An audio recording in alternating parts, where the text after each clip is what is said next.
The cold bit through Taman's jacket as he walked through the abandoned warehouse.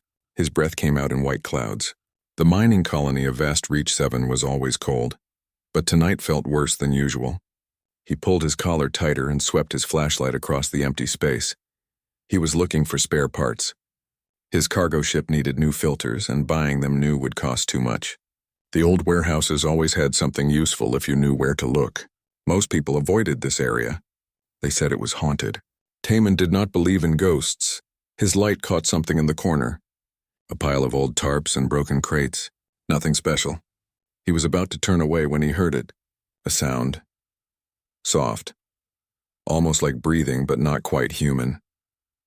Taman froze. His hand moved to the small knife on his belt. Pirates sometimes hid in these places. He moved forward slowly, his boots quiet on the concrete floor. The sound came again. Weaker this time, not threatening. It sounded like something in pain. He pulled back the tarp with one hand, keeping his knife ready in the other. His light fell on gray scales. His heart jumped into his throat. A Shalrix. Taman stumbled backward. Everyone in the Empire knew about the Shalrix. 8 feet tall when fully grown. Claws that could cut through steel. Teeth like daggers. They had terrorized the outer colonies for generations before the Empire finally defeated them. The peace treaty was clear.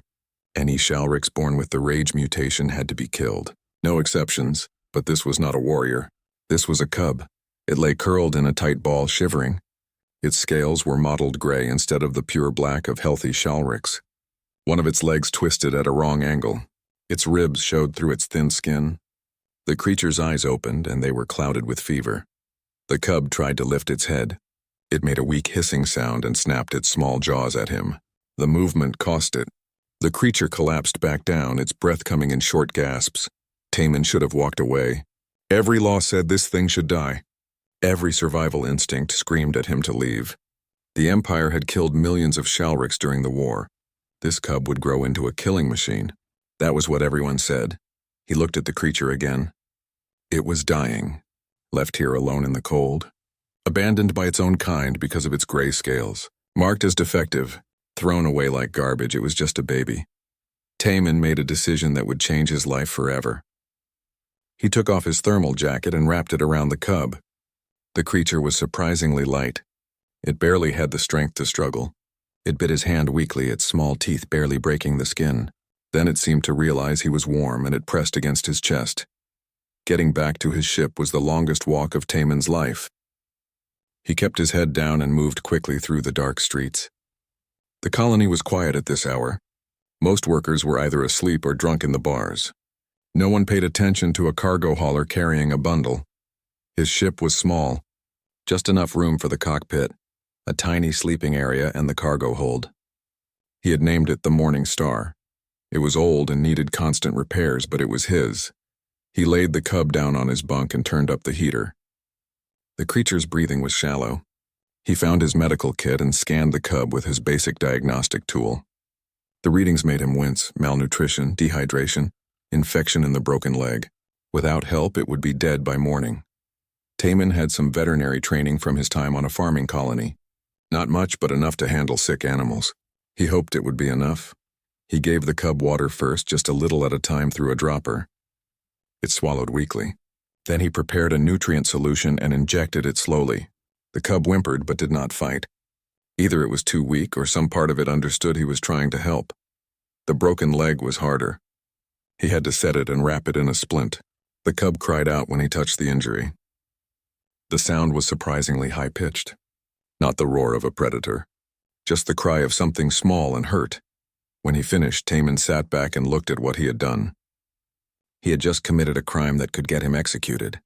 Harboring a Shalrix, especially one marked for culling, was treason against the Empire. His communication panel beeped. A message from Colony Control. Routine check-in. He answered quickly, keeping his voice normal. No, he had not seen anything unusual. Yes, he would be leaving in the morning. His cargo route would take him to the outer rim colonies. The cub made a small sound from the bunk. It was looking at him with clearer eyes now. The fever medicine was working. Taman moved closer and sat down carefully. The creature watched him but did not try to bite again. He reached out slowly and touched its head. The scales were rough under his fingers but warm. The cub leaned into his hand slightly, like a dog seeking comfort. Taemin thought about names. In his grandmother's language, ancient Korean that few still spoke, there was a word, Isul. It meant dew, something pure and clean that appeared in the morning, something that did not last long but was beautiful while it existed. Isul, he said softly. I will call you Isul. The cub's eyes closed. Its breathing grew steadier. For the first time in who knew how long, it felt safe enough to sleep. Taemin did not sleep that night. He sat in his cockpit and prepared his ship for departure. He wiped his records from the colony database. He plotted a course to the lawless zones where Empire patrols rarely went. He knew he could never go back to normal trade routes, never dock at major stations, never see his family again. All of this for a creature that might still die before morning, a creature that every reasonable person said should die, a predator, a monster. But when he looked back at the small bundle sleeping on his bunk, he did not see a monster. He saw something that needed help, something that deserved a chance. The ship lifted off before dawn. Security scanners swept his hull automatically, but he had shielded the sleeping area. The readings showed only standard cargo. Nothing alive, nothing forbidden. As the morning star climbed into orbit, Taemin looked down at the colony shrinking below. Somewhere in the Empire's vast network, alarms would soon start ringing. Surveillance systems would flag the anomaly. They would realize what he had done, but for now, in this moment, there was just a man and a dying cub flying toward an uncertain future. Taemin set the autopilot and went back to check on Isul. She was still breathing. Still fighting. He gave her more water and adjusted her splint. We are going to figure this out, he told her. Somehow, the cub's tail moved slightly, almost like she understood. Outside the view screen, the stars stretched into lines as the ship jumped to faster-than-light travel. Behind them, the Empire's net was already closing. Ahead, there was only the unknown. Taemin had made his choice. There was no going back now. The hunt had begun. 3 months passed in the dark between stars. Taemin's ship became a world of its own, a small bubble of warmth and life floating through the cold void. Inside, everything was changing. Isul grew fast. Too fast. Within the first month, she doubled in size. Her broken leg healed, though she walked with a slight limp. Her gray scales darkened slightly but never turned the pure black of normal Shalrics. Her eyes stayed bright and alert. She followed Taemin everywhere. The ship was too small for a growing predator. Taemin moved his sleeping area to the cockpit and gave Isul the main cabin. He reinforced the walls after she accidentally clawed through a panel. Her strength surprised him every day. Feeding her was a constant challenge. Shalrics were carnivores. Taemin bought meat at small stations using fake credentials. He told merchants he was feeding an exotic pet. Some believed him. Others gave him strange looks but took his money anyway.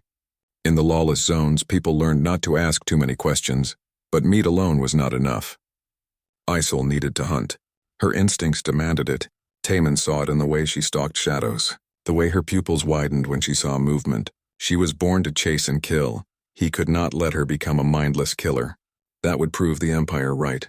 So he trained her. It started simple. He would throw objects across the cabin. Isul would pounce on them. When she brought them back, he gave her treats. She learned quickly. Too quickly. Sometimes her intelligence scared him. Then he made it harder. He taught her to wait, to control her impulses. When she wanted to chase something, he made her sit first, stay calm, only move when he gave permission. The first time she ignored his command, she learned why control mattered. She pounced at a maintenance drone, her claws extended. She destroyed it. Sparks flew. The ship's air recycler shut down. They had to make an emergency landing at a hostile station to fix it. Taemin did not yell at her.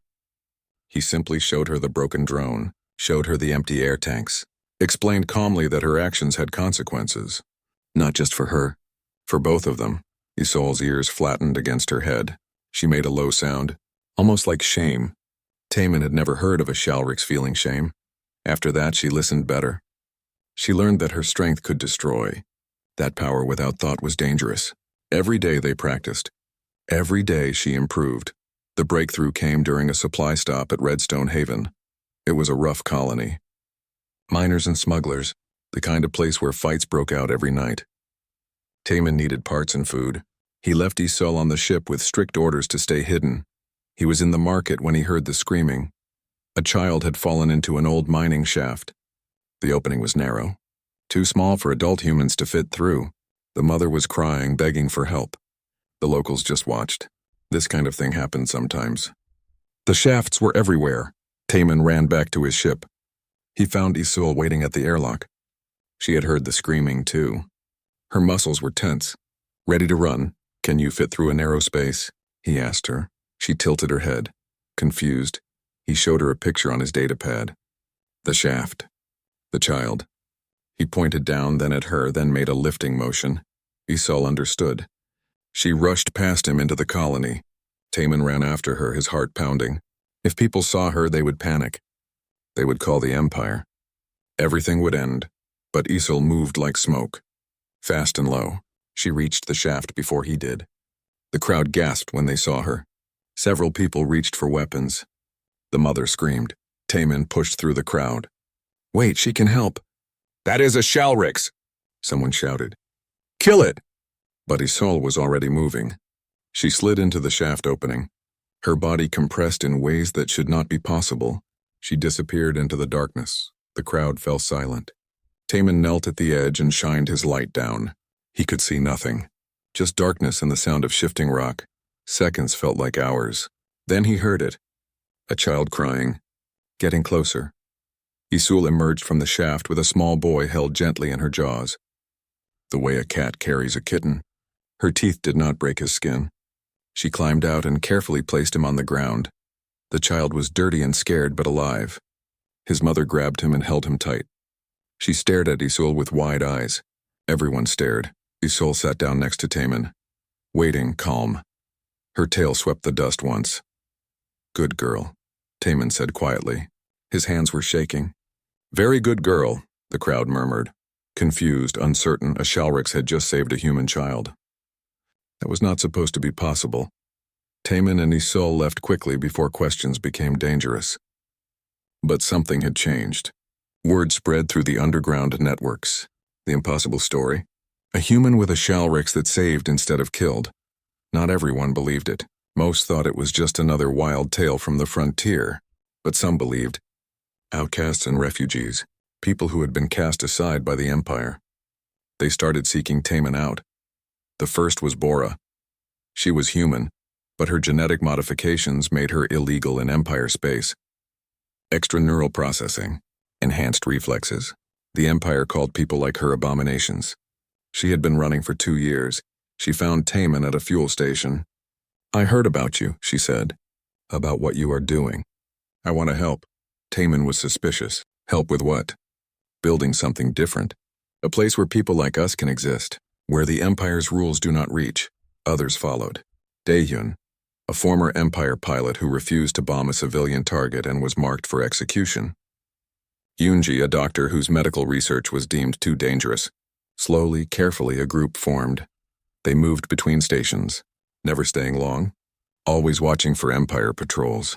Isul stayed hidden most of the time, but her presence was felt. She was proof that the Empire's absolute truths were not so absolute. But the Empire was also watching. Deep in the Imperial capital, reports landed on the desk of Enforcer Captain Hyunwoo.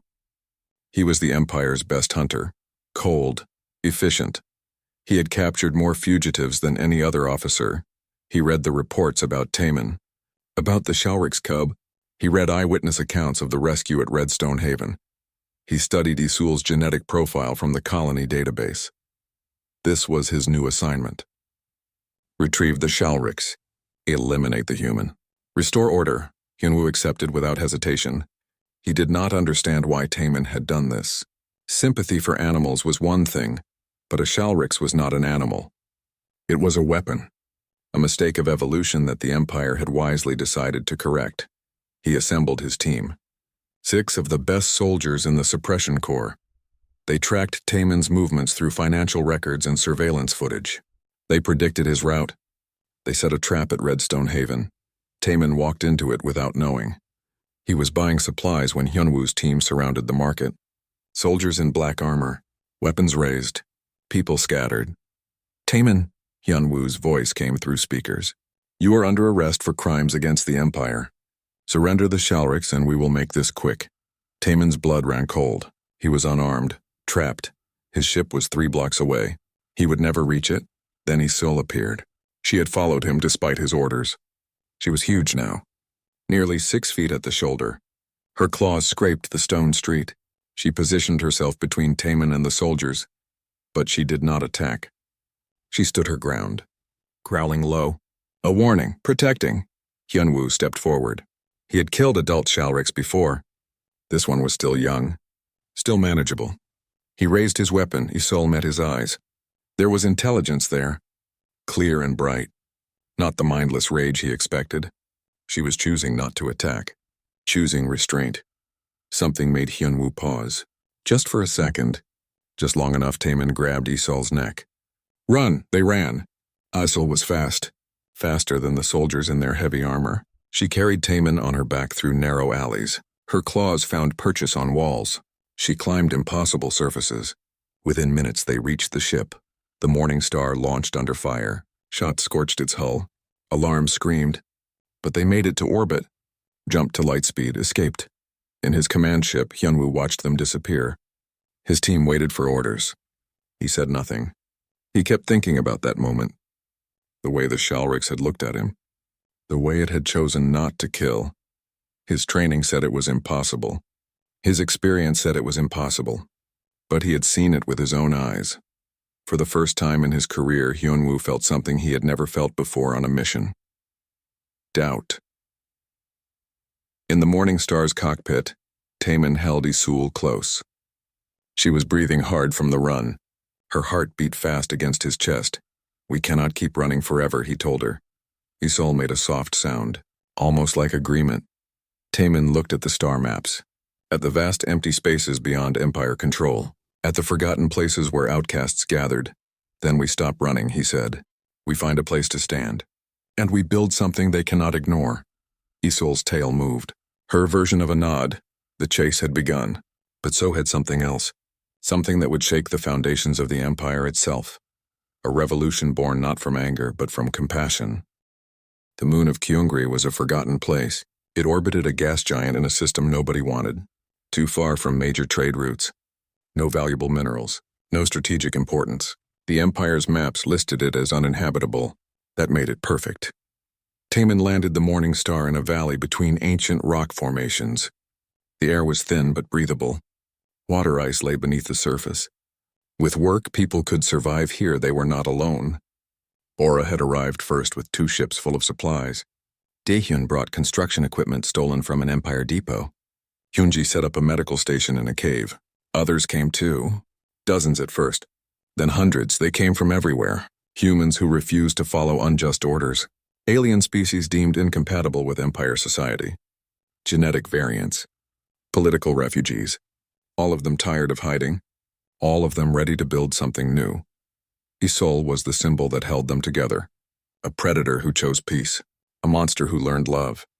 When new arrivals saw her for the first time, they were afraid. Then they saw her helping move heavy equipment. Saw her playing gently with children. Saw her standing watch while people slept. They stopped being afraid. They started hoping. The settlement grew fast. Prefabricated buildings went up in the valley. Solar panels covered the hillsides. Underground greenhouses produced food. It was rough living. Hard work every day. But it was theirs. Taemin did not want to be a leader. He just wanted Isul to be safe. But people looked to him anyway. They asked him to make decisions. Settle disputes. Plan for the future. You saved her, Bora told him one night. That makes you different from everyone else in the Empire. That makes you someone worth following. Isul was fully grown now, 8 feet of muscle and scales. Her gray coloring had settled into a pattern like storm clouds. She was beautiful and terrifying. But she spent her days helping build homes and teaching the young ones how to be gentle with their strength. 3 juvenile Shalriks had arrived over the months. All of them marked for culling. All of them rescued by brave people who believed there was another way. Isul took them under her protection. She taught them control, patience, the value of life. The Empire could not ignore them forever. Deep in the capital, High Chancellor Mirai reviewed reports about Kyungri. She was human, cold and calculating. She had built her career on maintaining the Shalriks' treaties, the peace that kept billions safe. and now some cargo hauler was threatening everything she had built. "This is not about one cub," she told her council. "This is about order. If we let one human defy our laws, others will follow. The Shalrix treaties will collapse. War will return." She authorized a military strike. Not a small team this time. A full assault fleet. Kyungri would be destroyed. Everyone there would be labeled terrorists and eliminated. The Empire would send a message that could be heard across every star system. Captain Hyunwoo was given command. He had been hunting Taemin for 8 months. He knew more about the man than anyone. He had studied every report, watched every piece of footage. He was ready, but something had changed in Hyunwoo. Ever since that moment in the Redstone Haven market, doubt had grown in his mind. He could not forget the way Isolde had looked at him. The intelligence. The choice. He had a sister, Ji-yeon. She had been a brilliant xenobiologist. 10 years ago, she published research suggesting the Shalrix rage mutation was not genetic destiny, that it was triggered by trauma and isolation, that with proper care, Shalrix could be peaceful. The Empire had called her research dangerous. They said it gave false hope. They exiled her. Hyunwoo had not spoken to his sister in years. He thought she was wrong, thought she was being foolish and emotional. But now he wondered. The night before the attack, he received a message. It came through old family channels, private and encrypted. It was from Ji-yeon. "Brother," the message said, "I know what you are about to do. I know you think you are serving the greater good. But you are about to destroy proof that I was right, that the Empire has been wrong for 300 years. Please, watch the attached files before you attack, then make your choice." The files were surveillance footage from Kyungri, hours and hours of it. Hyunwoo almost deleted them, almost ignored his sister's words. But something made him watch. He saw Isolde, saw her gentleness, saw the 3 juveniles following her, learning from her, saw her stop a fight between 2 settlers without violence. Just a warning growl and a firm but gentle push. Saw her lying in the sun while human children climbed on her back laughing. He saw Taemin teaching classes, explaining to people that fear and hatred were choices, that they could choose differently. That building was harder than destroying, but more important. He saw a community, imperfect, struggling, but alive with hope. Hyunwoo closed his eyes. His whole career had been built on following orders, on maintaining the Empire's vision of peace through control. He had never questioned it until now. The assault fleet arrived at Kyungri at dawn. 15 warships, 300 soldiers, orbital weapons platforms, enough firepower to turn the moon's surface into glass. The settlers saw them coming. There was panic at first. People running, preparing to hide. Some wanted to fight. Most just wanted to protect the children. Taemin stood in the center of the settlement. Isolde stood beside him, the 3 juveniles behind her. He was not armed. He knew weapons would not save them. "If we fight, we become what they think we are," he told his people. "We stand. We show them who we really are. And we hope it is enough." The ships landed. Soldiers poured out. They formed a perimeter around the settlement. Weapons raised, ready to fire on command. Then Hyunwoo's command ship touched down. He stepped out alone, walked across the dusty ground toward Taemin and Isolde. The 2 men faced each other.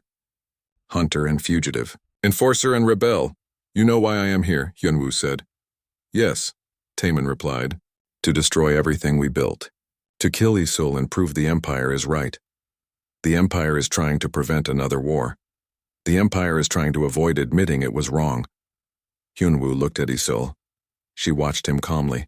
No aggression, just awareness. Behind her, the 3 juveniles stood still, waiting. They had learned from her. Control. Patience. "My sister says the rage mutation is not genetic," Hyunwoo said quietly.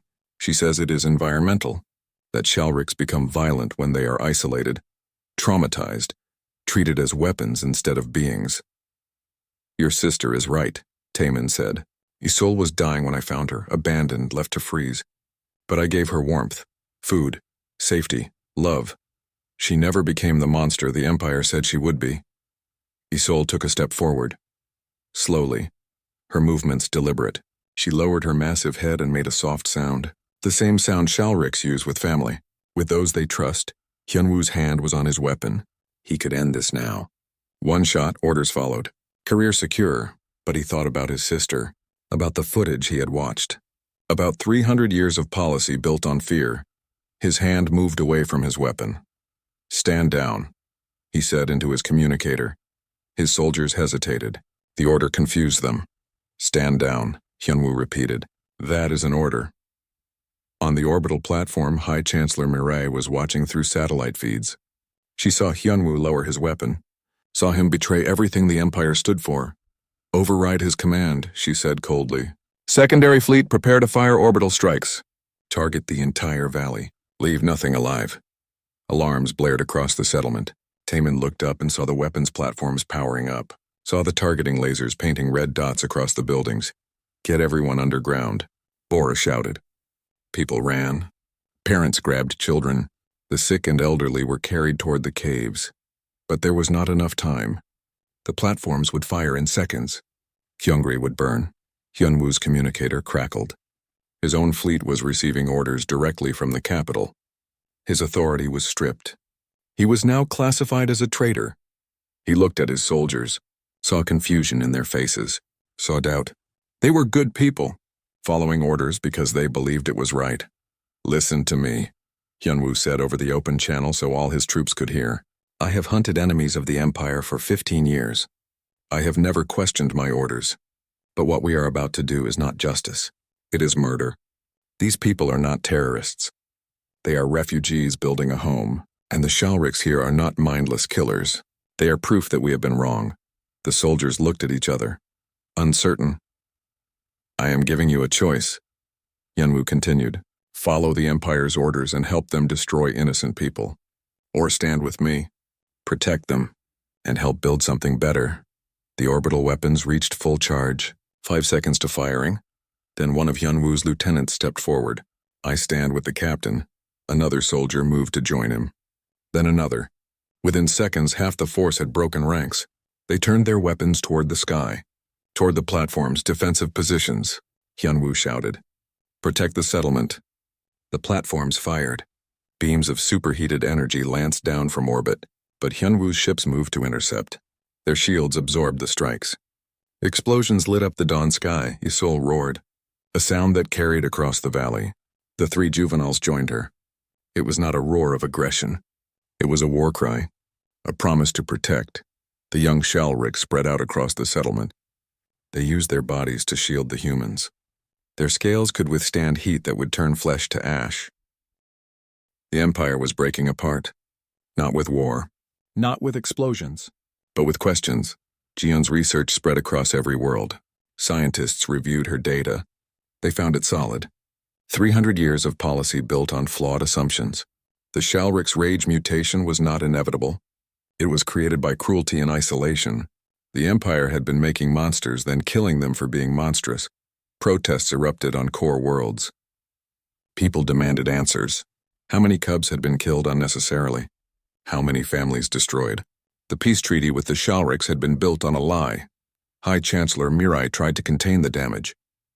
She declared Jion's research illegal. She ordered communications blackouts. She sent more ships to destroy Kyungri before it could become a symbol. But symbols cannot be killed with weapons. On Kyungri, the settlement transformed. Hyunwoo's defecting soldiers brought military equipment and expertise. They built proper defenses, shield generators, early warning systems. The moon became a fortress. More refugees arrived every day. Not just outcasts now. Regular people. Families. Entire communities who saw Kyungri as proof that another way was possible. The population grew to thousands. The valley filled with buildings. New valleys were settled and more Shalriks came. Not just cubs, adults. Warriors who had been fighting the Empire for decades. They had heard about Isolde, about a place where their kind could live without violence. They came cautiously. Expecting a trap, Isolde met them at the landing pads. She was smaller than many of them. Her gray scales marked her as defective. But she stood with confidence. With peace, the warriors tested her. They challenged her, showed teeth and claws, demanded to know how she could live among humans without rage, without the need to hunt and kill. "Because I was raised with love instead of hate," Isolde told them in the clicking language of her people. "Because a human saw me dying and chose compassion. Now I choose the same." Some warriors left. They could not accept this, but others stayed. Slowly, carefully, they learned what Isolde had learned. Control. Purpose beyond violence. They began teaching the cubs who kept arriving. A whole generation of Shalrics growing up different. Taman watched it all with amazement and fear. What they had built was fragile. The Empire could still destroy it. But every day it survived, it grew stronger. Hyunwoo became the settlement's military commander. He trained civilians to fight, not to attack, to defend. He knew the Empire better than anyone. He knew Mirai would not stop until Kyungri was dust. His sister Jeon arrived on a smuggler's ship. She had been in hiding since releasing her research. When Hyunwoo saw her for the first time in 10 years, they did not speak at first, just held each other. "You were right," he said finally. "I should have listened." "You are listening now," Jeon replied. "That is what matters." She brought more than research. She brought contacts, scientists across the Empire who believed as she did, military officers questioning their orders, politicians tired of Mirai's authoritarian control, a network of people ready to support change, but change was coming slower than they needed. Mirai still controlled the Imperial fleet. She still had the power to order strikes, and she was gathering her forces for one final assault. In the Imperial capital, Mirai addressed her military council. Kyungri has become a cancer. It spreads doubt. It undermines authority. If we do not cut it out now, the entire empire will collapse into chaos. The people are questioning the old policies, one admiral said carefully. Perhaps we should consider— "I am not interested in consideration," Mirai cut him off. "I am interested in order. We assemble the entire Third Fleet. We jump directly to Kyungri, and we end this." The Third Fleet was the Empire's largest military force. 200 warships, 15,000 soldiers, weapons that could crack planets. It was overwhelming force with one purpose: annihilation. Word of the fleet's mobilization reached Kyungri through Jeon's network. They had 1 week, maybe less. Taman called a council meeting. All the settlement leaders gathered. Humans, Shalrics, and others. The mood was grim. "We cannot fight the Third Fleet," Daehyun said. "Even with our defenses, they will overwhelm us." "We could evacuate," Bora suggested. "Scatter to different systems." "And go back to hiding?" Taman asked. "Go back to running? This place is proof that we are right. If we abandon it, the Empire wins. They prove that hope cannot stand against power. Then we all die," someone said. "Is that better?" Silence fell over the room. Outside, children played in the valley. Shalric's cubs practiced hunting drills with human trainers. Life continued, unaware of the doom approaching. Isolde stood in the corner. She had been quiet during the meeting. Now she spoke. Her voice was deep and resonant. "I have been thinking about sacrifice," she said. "About what one life can mean. Taman saved me when I should have died. He sacrificed his safety, his future, everything he knew. For me, one small cub that the galaxy said did not deserve to live." She moved to the center of the room. All eyes followed her. His sacrifice changed everything. It saved me. It led to this place. It proved the Empire wrong. One person choosing compassion over fear created all of this. "What are you saying?" Taman asked quietly. "I am saying that if the Empire wants a symbol to destroy, give them one. Give them me. Let me surrender. Let them have their culling. Maybe that satisfies them. Maybe they leave Kyungri alone." "No." Taman's voice was hard. "Absolutely not. It is logical," Isolde continued. "I am what they fear. I am the Shalrics that broke their rules. Remove me and maybe the threat they see disappears. You think they will stop with you?" Hyunwoo shook his head. "Mirai does not want just you dead. She wants everyone here dead. She wants the idea of Kyungri erased from history." "Then what do we do?" Yoonji asked. "Wait for them to come? Defighting?" The room erupted in argument. Voices rose. Plans were proposed and rejected. Fear and desperation filled the air. Taman stood. "Enough." Everyone fell quiet. "We do not fight," he said. "And we do not hide. We show them." "Show them what?" Bora asked. "Everything. We broadcast from Kyungri to every world in the Empire. We show them this settlement. Show them humans and Shalrics living together. Show them the cubs learning peace. We show them what they are about to destroy. And we let the people of the Empire decide if this is what they want their military to do." It was risky. It was desperate. But it was also the truth. They spent 3 days preparing. Jeon coordinated with her network to ensure the broadcast would reach everywhere, bypass all official channels. Go directly to personal communicators, public screens, anywhere people could see. When the Third Fleet arrived in orbit, Kyungri was ready. The ships filled the sky, blotting out the sun, weapons charging, soldiers preparing to drop. The end had come. Taemin stood in the central square. Every settler stood with him. Thousands of people, Aesel by his side. The Shalrix adults forming a protective circle around the cubs. No weapons. No shields raised. Just people waiting. Admiral Minho commanded the Third Fleet. He was a career officer, loyal to the Empire. He had his orders. Destroy the settlement. Leave no survivors. He opened a channel to Kyungri. This is your final warning. Surrender all Shalrix and you will be allowed to evacuate. Refuse and we will fire. Taemin activated the broadcast. It went live across the entire Empire. Billions of people suddenly watching. My name is Taemin, he said. You have been told I am a criminal, a traitor, that I harbor monsters. I want you to see the truth. Cameras showed the settlement, the buildings, the greenhouses, children playing, showed Isul and the other Shalrix working alongside humans, showed the cubs learning and laughing. The Empire says these beings are irredeemable killers, Taemin continued. But look at them. They build, they protect, they love. The Empire's policy is not about safety. It is about fear, about refusing to admit a mistake that has cost millions of lives over 300 years. On worlds across the Empire, people watched. They saw Shalrix cubs that looked like any other young creatures. Playful, curious, innocent. Admiral Minho has his orders, Taemin said, to kill everyone you see. Every person. Every child. Every Shalrix trying to learn peace. Ask yourselves, is this the Empire you want? Is this justice? In the Third Fleet flagship, Minho received thousands of messages from soldiers' families, from civilians, from other military commanders, all asking the same question, is this right? He looked at his officers, saw doubt in their faces, saw the weight of the decision crushing them. Sir, his tactical officer said quietly, if we fire now, the whole Empire is watching. There will be no hiding this, Minho knew. This was not a military operation anymore. This was a test. Of the Empire. Of himself. Of what they all believed. Power down weapons, he ordered, sir.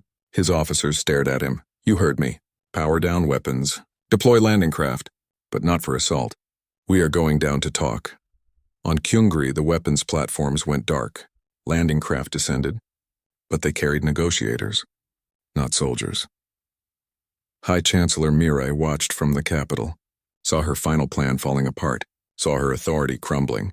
She activated the emergency override, took direct control of the orbital platforms. If her own fleet would not fire, she would do it herself. This ends now, she said. The platforms powered up again, targeted the central square where everyone stood. Jiyeon saw it on her monitors. Move, everyone move. But there was nowhere to go. The platforms covered the entire Val. Mirai's hand lowered from the firing control. Not because she wanted to, because she had no choice. The Empire was watching. Billions of eyes. Billions of judgments. She could kill Taemin and everyone on Kyungri. But she could not kill the truth they represented. The platforms powered down. The weapons went cold. The threat ended, but the silence that followed was louder than any explosion. Mirai stood in her office overlooking the capital. She knew what came next. The council would vote. Her enemies would move. Her career was over. But she had spent her whole life serving the Empire. Even now in defeat she would serve it one more time. She recorded a message, sent it to every world. I am High Chancellor Mirai. For 30 years I have upheld the Shalrix treaties. I believed they were necessary. I believed they kept us safe. I was wrong, the words hurt to say. But she continued, the research is clear. The rage mutation is not genetic destiny. We have been killing innocents for 300 years. This policy ends today. I am ordering the immediate cessation of all culling operations. I'm resigning my position. The Empire needs leaders who can see beyond fear. I was not one of them. She ended the transmission. Sat alone in her office, waiting. Within hours, the council voted. Mirai was removed. A coalition government formed. Representatives from dozens of worlds, including for the first time a Shalrix delegate. Kyungri became a symbol. Not of rebellion, of possibility. People came from everywhere to see it, to see humans and Shalrix living together, building together. The settlement grew into a city. then multiple cities. The moon became a world of its own. Taman never wanted to be a leader, but the people needed him. They needed someone who represented what Kyungri stood for. So he served. He met with diplomats, helped write new treaties, worked with Hyunwoo to establish peaceful protocols between species. It was exhausting work. Years of meetings and compromises. Progress came slowly. There were setbacks. Some colonies refused to accept the new policies. Some Shalriks refused to change. Violence still happened, but the direction was set. The empire was transforming. Not quickly, not easily, but genuinely. Jeon established research centers across Kyungri. Scientists came to study Shalrik's development. They learned what Isol had proven. That environment shaped behavior. That compassion could break cycles of violence. Her work became the foundation for a new field. Interspecies psychology. Hyunwoo remained as Kyungri's protector. But his role changed. He was not a soldier anymore. He was a bridge between old empire and new, between military discipline and civilian freedom. He trained peacekeepers, taught them to protect without oppressing. Bora, Daehyun, Yoonji, and countless others built the infrastructure that made it all work.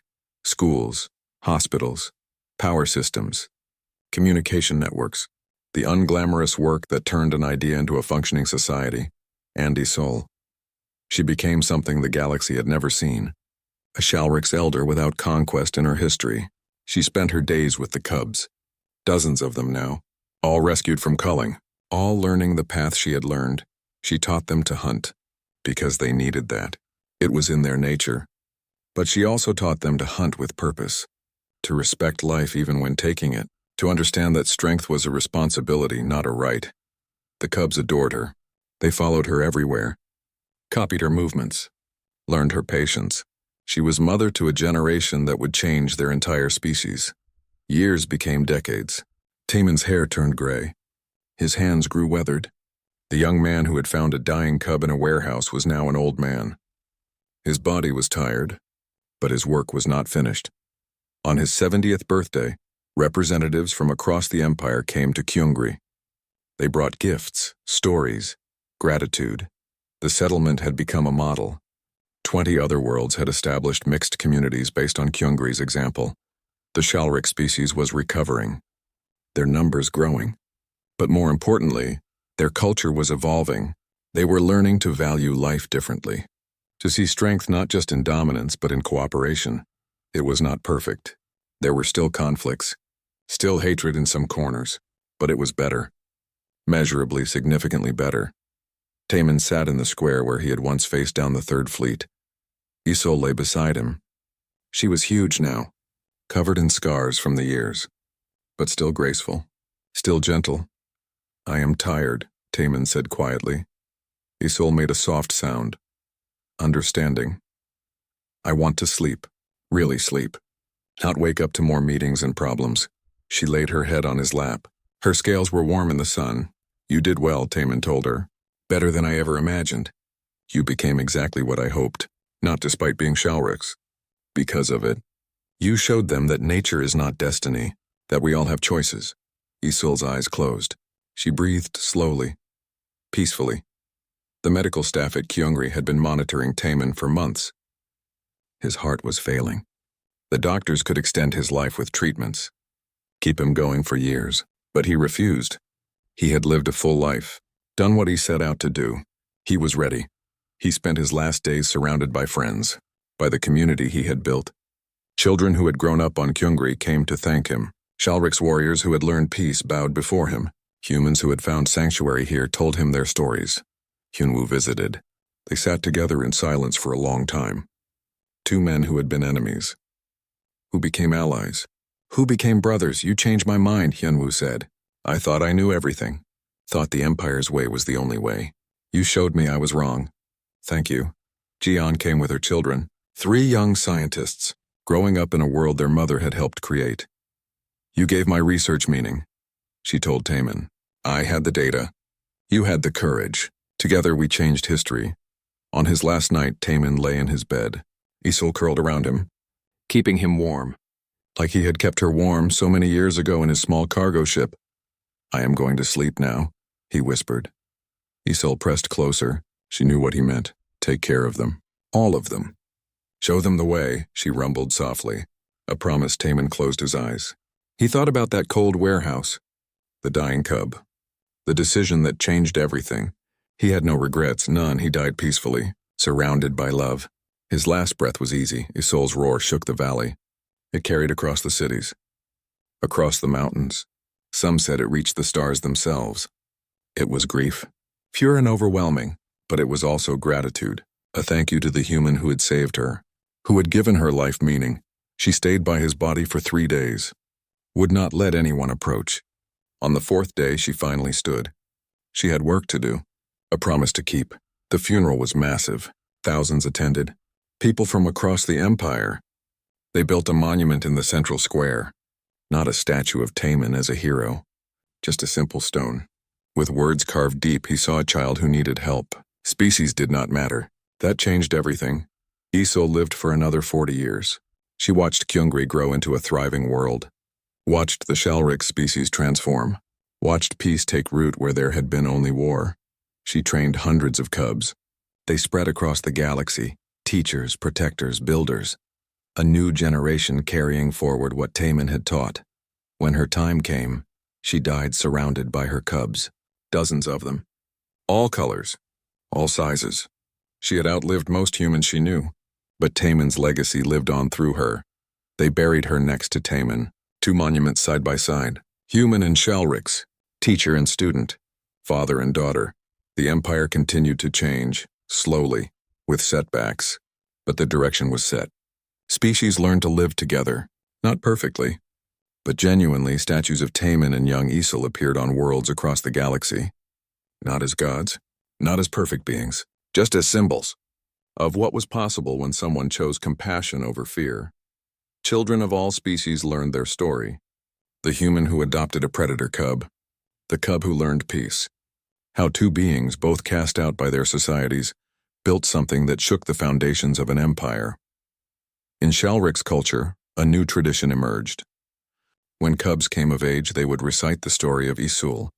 They would pledge to honor her path, to choose control over rage, to build instead of destroy. In human culture, Taman became a legend, the cargo hauler who changed history with one act of kindness. Schools taught his story, not as a tale of heroism, but as a lesson about seeing beyond labels, about choosing humanity over convenience. Centuries passed. The galaxy changed. New challenges arose, but Kyungri remained, a constant reminder, a living proof. On the 1000th anniversary of Taman finding Isol, representatives from every species gathered in the valley. Millions attended. Billions watched. The current leader of Kyungri, a young Shalriks named after Isul, spoke to the crowd. Our founders taught us that destiny is not written in genes, that monsters are made, not born, that one person choosing compassion can change the fate of billions. She gestured to the monuments, to Taman and Isul immortalized in stone. We honor them not because they were perfect, but because they tried, because they saw each other as more than their species, because they chose hope when the entire galaxy chose fear. The crowd was silent, listening. The Empire still whispers about it, about the human and the predator, about the impossible bond that should not have existed. They whisper not in fear anymore, but in reverence, because their story reminds us what we can be, what we should strive for. She paused, looked at the thousands gathered. We are